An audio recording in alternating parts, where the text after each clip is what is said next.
Halo guys, kami dari kelompok gagal ginjal kronis. Sekarang kami akan menjelaskan tentang gagal ginjal kronis. Yeay! Pertama-tama, saya akan menjelaskan terlebih dahulu mengenai sistem ekskresi. Sistem ekskresi ini adalah sistem organ tubuh yang berfungsi untuk membuang zat-zat sisa metabolisme yang tidak berguna lagi bagi tubuh. Contohnya seperti ada karbon dioksida, urea, dan racun-racun lainnya. Fungsi dari sistem ekskresi ini untuk menjaga keseimbangan internal tubuh. Selanjutnya, organ-organnya terdiri dari yang pertama adalah ginjal. Ginjal berfungsi untuk menyaring zat sisa dari darah seperti urea. Dan kemudian zat-zat sisa ini akan diubah menjadi urin yang kemudian akan dikeluarkan dari dalam tubuh lewat uretra. Yang kedua adalah organ paru-paru. Organ paru-paru ini berfungsi untuk mengeluarkan karbon dioksida atau CO2 dan uap air atau H2O yang dihasilkan dari proses pernafasan. Organ ketiga adalah hati. Hati berfungsi untuk mengolah zat beracun atau detoksifikasi dan mengubah amonia menjadi urea. Urea ini yang kemudian akan dialirkan ke ginjal dan akan disaring sehingga bentuknya akan menjadi urin. Organ yang terakhir adalah kulit. Kulit berfungsi untuk mengeluarkan keringat sebagai sisa metabolisme melalui kelenjar keringat yang ada di lapisan dermis. Keringat ini mengandung air, garam, urea, dan zat sisa lainnya yang berfungsi untuk mengatur suhu tubuh dan membuang limbah yang ada di dalam tubuh.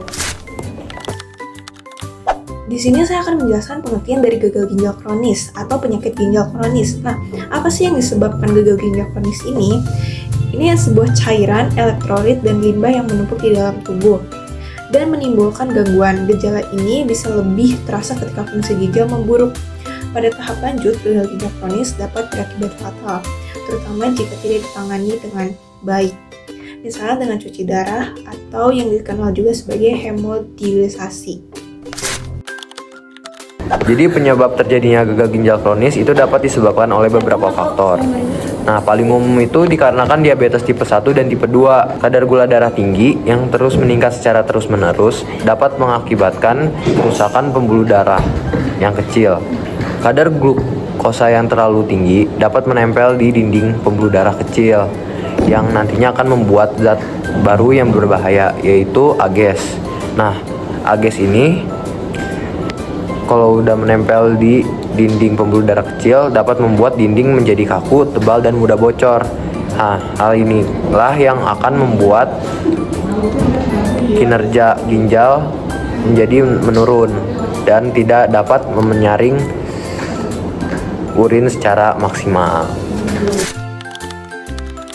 Oke, jadi cara pencegahan untuk gagal ginjal kronis ini ada 3, yaitu yang pertama dulu mulai dari harus mengonsumsi makanan yang seimbang dan cukup apanya, contohnya yaitu pertama makan yang sayuran, lalu kedua yaitu makan buah-buahan, yang ketiga cukup akan protein, dan juga yang keempat yaitu cukup akan karbohidrat. Jadi makanan yang seimbang ini sangat bermanfaat untuk menjaga kesehatan ginjal. Yaitu lalu yang kedua yaitu adalah minum air yang cukup, minimal sehari itu 8 gelas per hari. Yaitu untuk apa? Untuk ginjal itu berfungsi dengan baik, dan juga untuk ginjal itu kan minum air putih untuk membersihkan ginjal. Lalu yang terakhir itu menghindari obat-obat yang berlebihan. Kalau bisa sih kalau meminum obat, tapi lebih baik berkonsultasi dulu terhadap ke dokter obat apa yang perlu diberikan, karena ini sudah termasuk ke gagal ginjal kronis, bukan akut lagi. Jadi terdapat 2 langkah pengobatan yang dapat dilakukan bagi para pengidap gagal ginjal kronis. Yang pertama adalah hemodialisis atau cuci darah.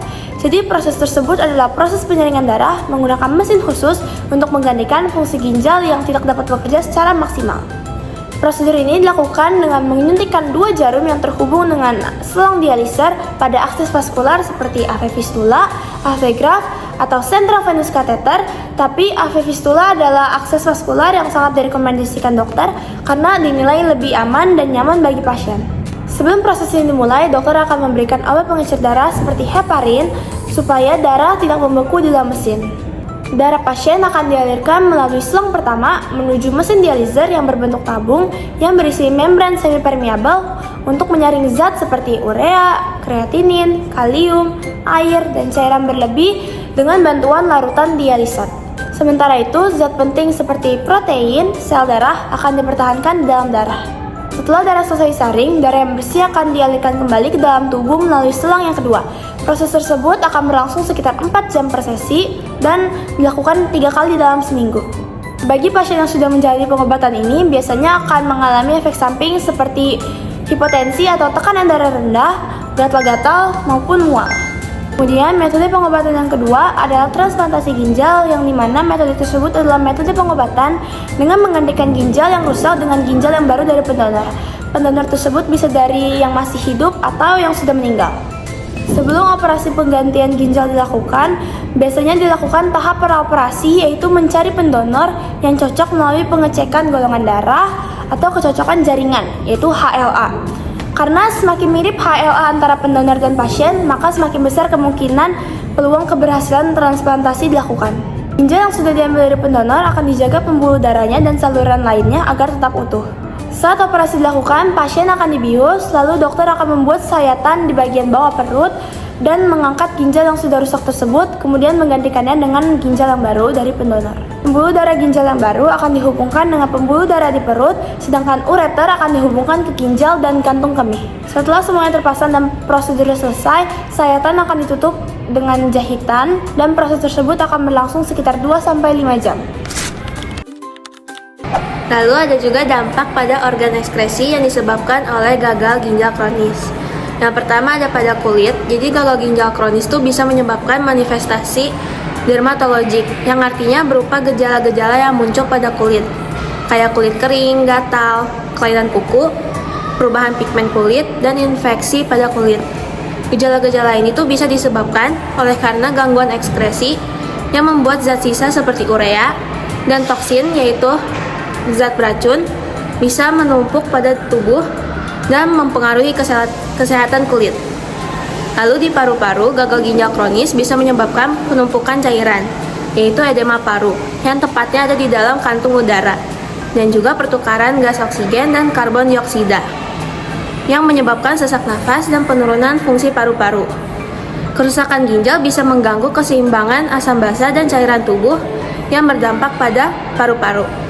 Lalu di bagian organ hati, walaupun hati secara tidak langsung terganggu oleh adanya gagal ginjal kronis, tapi gangguan metabolisme dan akumulasi zat sisa metabolik bisa menyebabkan sirosis hati, yang adalah artinya kondisi di mana jaringan hati yang sehat secara bertahap digantikan oleh jaringan parut, yang membuat hati itu jadi kurang berfungsi secara normal dan juga dapat menyebabkan gejala seperti kulit dan mata yang menguning, serta gangguan metabolisme protein dan lemak.